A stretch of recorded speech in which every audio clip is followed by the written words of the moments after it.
stoned apes. And what that is that's people in recovery, suffering through depression, mental illness. And one of the things, I struggle with public speaking. This is new to me. Never thought I'd be able to do it. God gave me a testimony though, and he called me to do this. And my wife said, have you worked on your speech? What do you got going on? I said, you know what? I usually get up there and God just gives me something. That's right. That's kind of the whole theme anyway. And I get here today, and you guys are talking about suicide. It's been mentioned multiple times. And it hit me. We don't really talk about that much. Even at healing conferences, it doesn't come up. It's a darker side. And I just lost a friend to suicide a week ago. Good friend. I lost a friend to suicide 6 months ago. And I lost my best friend to suicide 8 years ago. So I just wanted to let all of you know, it's a tough subject. People struggle with this in the dark. That's right. And it was mentioned earlier today. We care about how you do. The people in this room and the people around you care about how you do. The effects of suicide will be felt for years and years and years. There will be people you touched 30 years ago that you'll know come up in a suicide situation and say, oh man, I wish they wouldn't have done that. They made an impact on my life. So if anybody's struggling with that, please seek some resources.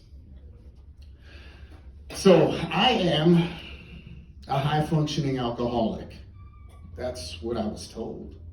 And really, all that means is I like drugs and alcohol enough that I always made it a point to go to work and do drugs and alcohol at work so I could keep affording drugs and alcohol.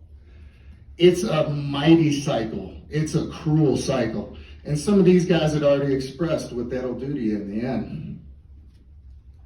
So with that, I was saved by the grace of God through the trenches. And he gave me 3 gifts that I want to share with you guys. I want to simple this down as much as I can. The gifts are humility, surrender, and gratitude. That was gifted to me through my testimony. And that's why I'm here.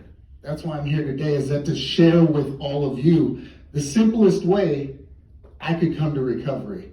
This is what I share with everybody else in recovery to try and get them to a new place, because I was in a bad place myself. So I'm a carpenter. I've got a 30-year experience as being a carpenter. With that, it should be an easy job for me. I got to where I couldn't really do my job. I'd wake up in the morning so hungover, so shaken, that I'd have to take alcohol, hit it right away.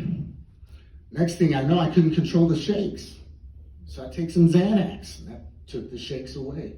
Next thing you know, though, alcohol and Xanax every single morning. Till it became such a pattern and such a habit that eventually I could take the alcohol, I could take the Xanax, and I still couldn't function at work. And that is the inevitable end for high-functioning alcoholics. Whether your boss catches you doing cocaine in the bathroom, because that's your day-to-day, or it's Xanax, alcohol, shaking. And we usually all go through that myriad of drugs, right? You expressed yourself. There's a list of them. We go through a list of them, all searching for something better, for something higher. And there is something higher. And that's what we eventually have to tap into. So I got to the point where I just couldn't function. I was actively walking away from God. And there's that poem, Footprints in the Sand. We know that? Everybody know that? And it goes something to the effect of, during your times of trial, when you look back and you see only one set of footprints, it was then that I carried you. That's right. But what I found was, when I look back, there was only one set of footprints because I had walked so far away from God that it was just me. I had created a situation where I thought it was just me. But that wasn't the case. That wasn't the case at all. I was on a bender, real bad bender.